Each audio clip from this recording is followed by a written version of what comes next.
You're watching Women of Strength TV with a purpose-driven woman who has a yearning deep in her soul to serve the world. Presented to you by Ange Wilcock, creator of Evolutionary Model of Wellbeing, Mindfulness-Based Storytelling, and the Raw Woman Project, a businesswoman on a mission for every human on the earth to feel enough.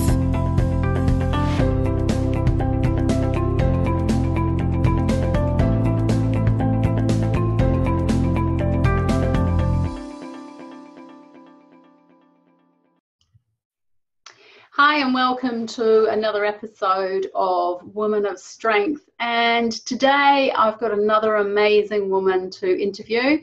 And what's also amazing about her is that she stayed up till midnight for us to interview her and to share her journey. So thank you so much for that. Now, this wonderful lady, it's called Nora Meledre, and hopefully I've pronounced it correctly. So welcome, Nora. Hi, thank you.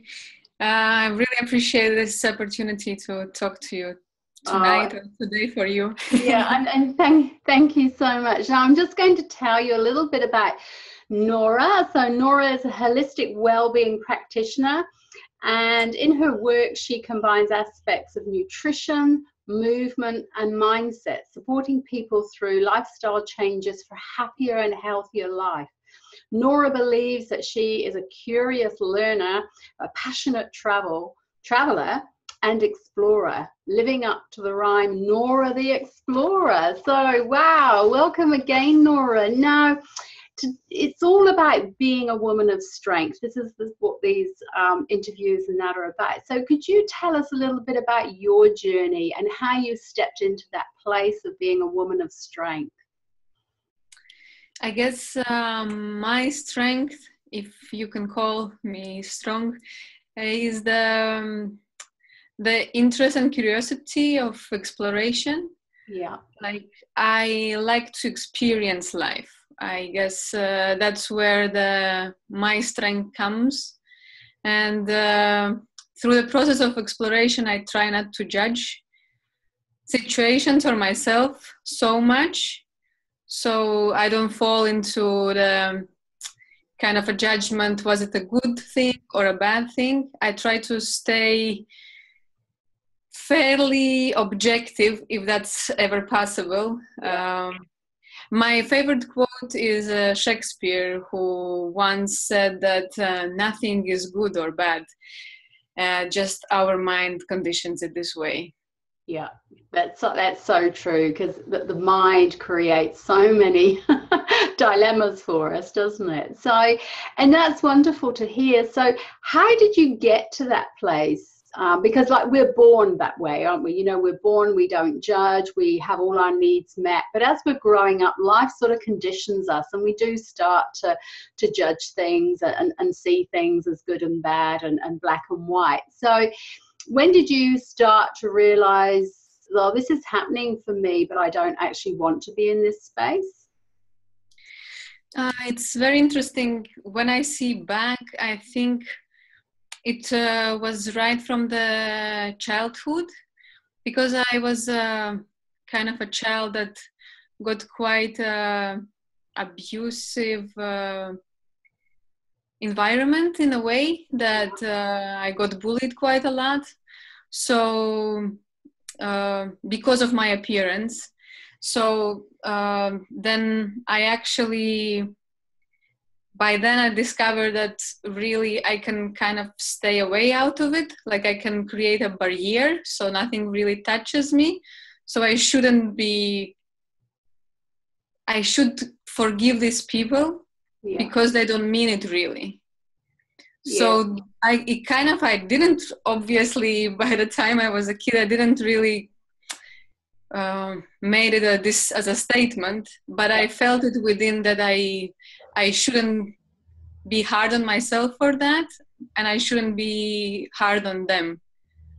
That's amazing insight to have as a child, isn't it? Because, you know, I know lots of women now, you know, who are grown ups, still aren't even in that place. So to be able to realize that at a really young age is amazing. And so how has that taken you on your journey to where you are today around health and nutrition and well-being? So yeah, it came quite, as for many, actually, it came out of the health struggle itself. Yeah. So it's all ties up around the health issues of thyroid. So that's where the actual deep interest in the health started, because the conventional way didn't really help me much. And I got always told by my doctor that I should just take a pill and relax. Everything is going to be all right. I'm going to remain in this state and probably are going to take pills for the rest of my life, which at age 22 really didn't seem as a nice prospect, really. So yeah, that's where the kind of deeper understanding of it came across. But I was really interested in mental health. That's why I studied psychology. For me, the mind games and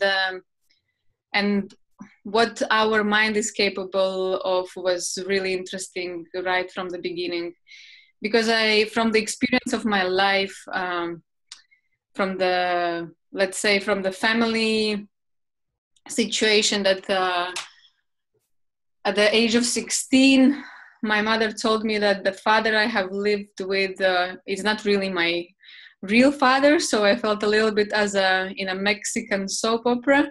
Yeah. So, and then that's where I as well understood that some piece of information can shift the life across so much that you start thinking how important is it, this one piece, and how your mind can either take it and turn it around and be grieving for something, like to be so unfortunate living in this kind of situation. But then I found that actually unfortunate can turn into fortune. Yes. So instead of one man in my life, father who I deeply respected and love and always will love, I had another man who created my life, like me as a human being from the seed, and gave me an extra benefits in this life, giving me different genes and different maybe a mindset even. Yeah, that's amazing. It's amazing to be able to look at it, like that. And it is, again, everything in life is about choice, isn't it? So, and like you made an amazing choice to say, hey, that there's a real benefit from having two fathers here, the father that raised me and nurtured me and loved me, and the father that gave me life. And that takes courage to do that. So that's amazing. I mean, it sounds like now when I put it like, it sounds like I did it like I just sat down and I just decided. It wasn't really that way. I'm sure it wasn't that simple, but yeah. It was quite messy, and it took a lot of tears and messed up situations. But at the end, what matters, it's when you actually, kind of are able to look at the situation and learn from it. Somehow, I think, grow out of it. Yeah. And what do you think about, so you know a lot about the mind, you've studied psychology, and then you said that you have the problem with your thyroid. Do you see any connections between, the thyroid problem that you had and the mind, the thoughts and emotions that were going on around that time? Definitely. It was one aspect, obviously, was physiological. But other one was a mind. Like by the time I was going like under discovered, let's say, or like I didn't really make a blood test. Before that, I felt that there is no explanation why I feel so depressed, because my life was completely fine on the outside, and logically it was fine. I was a recent graduate. I was having an amazing summer. I had a nice boyfriend. My family was well. There was no really major issues that I would suffer from, but still I felt so depressed that I found myself thinking of a suicide, which didn't really make any logical sense of doing it. But I felt really down, and I was so frustrated with myself and others. I gave really hard time to my boyfriend and my parents for no reason, and I couldn't explain it to myself either. And once I did a blood test, and the doctor actually told me that that's a kind of a thyroiditis or Hashimoto's. I then started researching on my own, because doctor didn't tell me that maybe a mental situation could be somehow related or very related to that. Yeah. And only later I discovered that's how it actually felt, that's one of the kind of symptoms and signs. And once I started using a medication, I started to feel better. So that was a clear sign for me that the thyroid, actual thyroid condition was one of the reasons why I felt so depressed and frustrated. And of course, I felt frustrated because I gained weight. Like in a matter of 1 month, I gained like 10 to 12 kilos. Gosh. And my diet didn't change, and I was still doing the same activities. Yeah. So yeah, that was kind of added up on the mental feelings. So yeah, definitely. Yeah. And now everybody knows it. Like it happened to me like 10 years ago, and then nobody was even talking about thyroid issues or any metabolism issues or autoimmune issues. That was quite a new field and quite undiscovered, and unresearched. So now everybody knows that that's a kind of one of the signs, which is like, I'm happy for people at the moment, but at that point in my life, I was struggling with that. Yeah. And it is true, like, you know, like you said, 10 years ago, we didn't know about all these the connection between the mind, body and illness and disease. And because I had an autoimmune disease, and I had to look at what that was about, because very similar to you, all my doctor offered me was medication, and I didn't want to take medication. And it was like, what's that about? What are my symptoms? How's that relating to my emotional state right now? And what I realized is that I always looked in the positive all the time, all my life, a bit like you, always tried to find the diamonds in life. But what I realized is that life is about balance, and you know, we can't always be positive, and it takes a huge amount of energy to be positive all the time. And so my body was crying out to me to say, I need balance, I need emotional balance. It's great that you can be positive all the time, but actually there is a negative. You know, we can feel sad, we can feel angry, we can feel distressed, we can feel depressed. It's okay. And as soon as I realized that, and what I was holding my emotional self back from, within 6 months, I'd healed myself. No medication, nothing. It was really just changing mindset. And so I totally agree with you that the mind is so, so powerful. Yeah, wow. Like you healed yourself in 6 months. That's an amazing achievement, I would say. Yeah, but it was through understanding the mind, like you know, and changing diet. I absolutely changed diet too. I looked at all the things that weren't serving me, you know, like gluten and dairy and sugar and alcohol and those sorts of things that weren't really helping me. Because they were comfort foods. They were the comfort foods or the things that I used to eat when I couldn't acknowledge that I felt sad. So I wanted to stay happy. And so what do?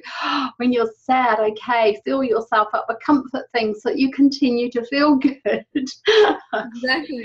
You don't realize the impact it's actually having on your physical body. So, and so how do you help women, you know, who are in that situation, who are feeling unwell or, you know, have got some diagnosis. Do you help with that stuff with the business that you do?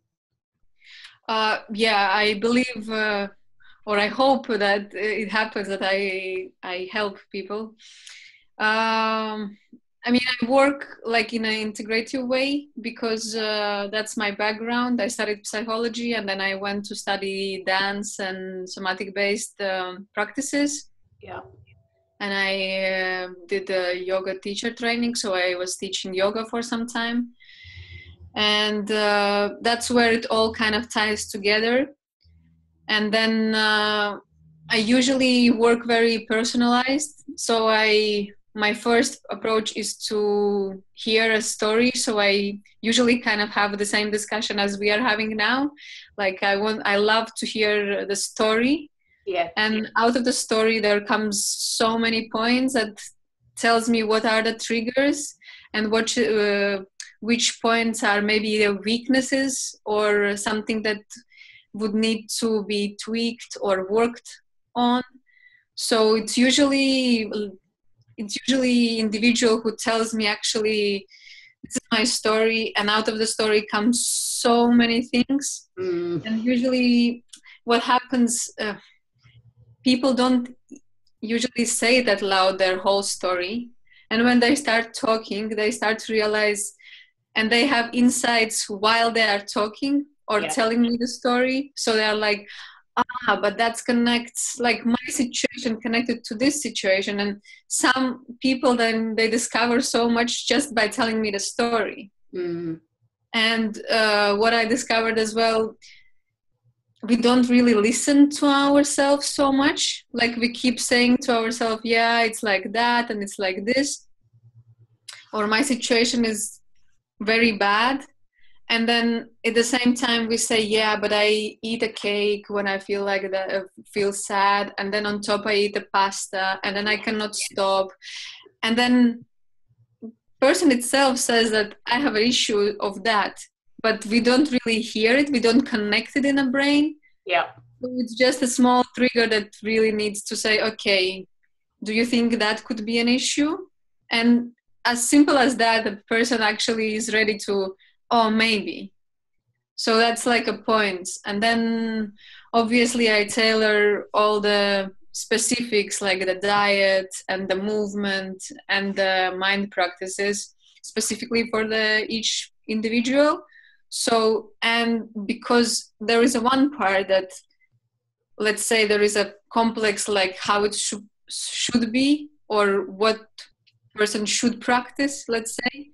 And then there is the other part, that the personal life, the work life, the routine that person is living. Yeah. So they are connected.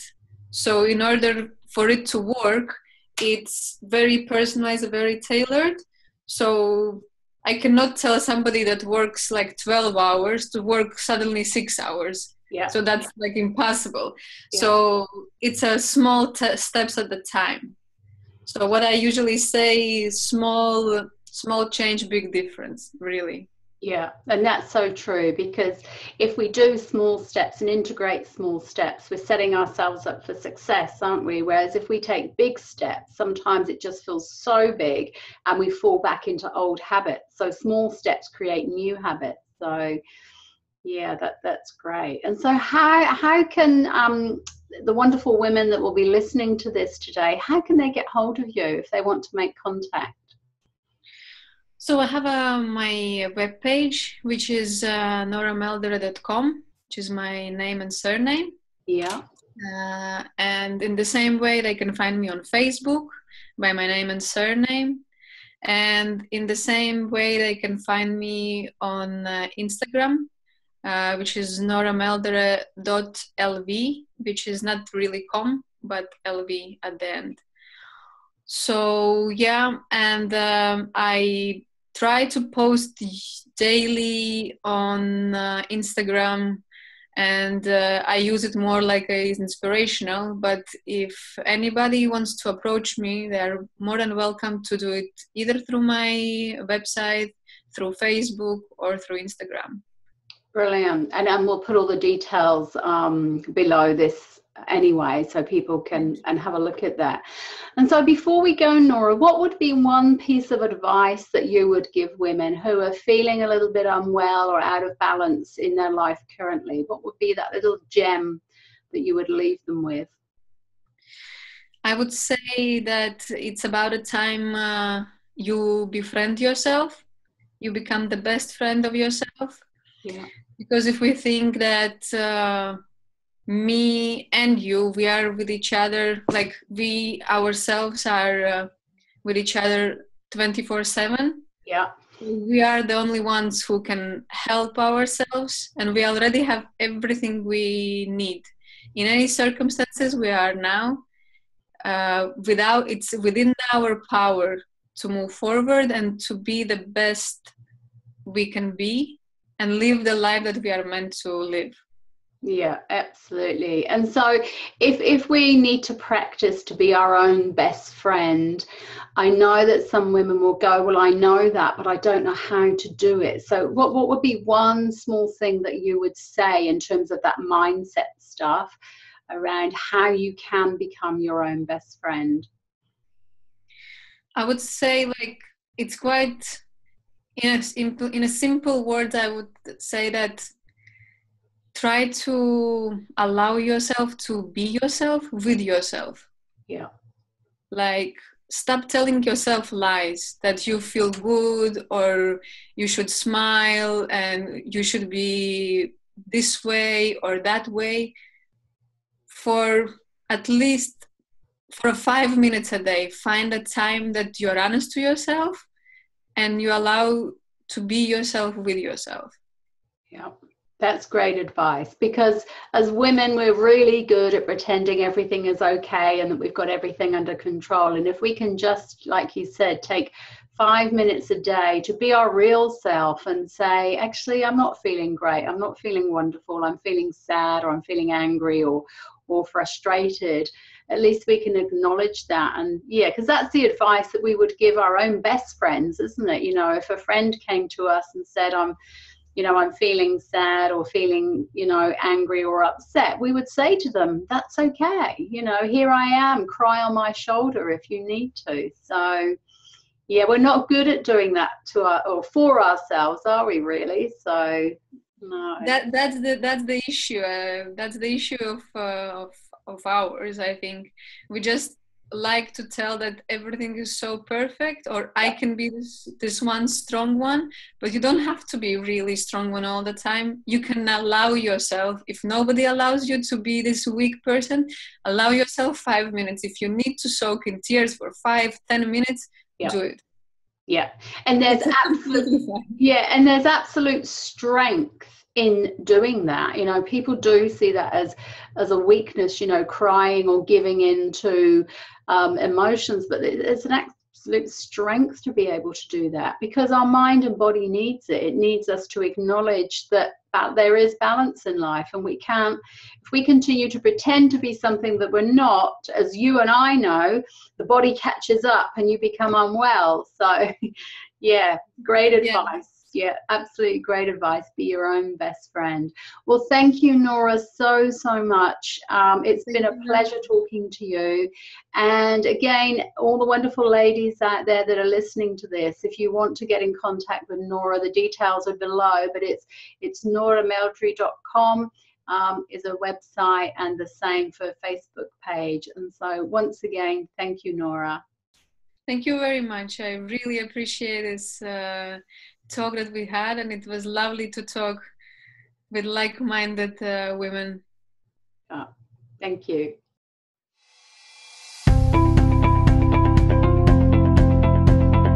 Remain real, authentic, and whole. Be yourself and continue to follow your dreams. Thank you so much for watching, and we'll catch you next time on Woman of Strength TV.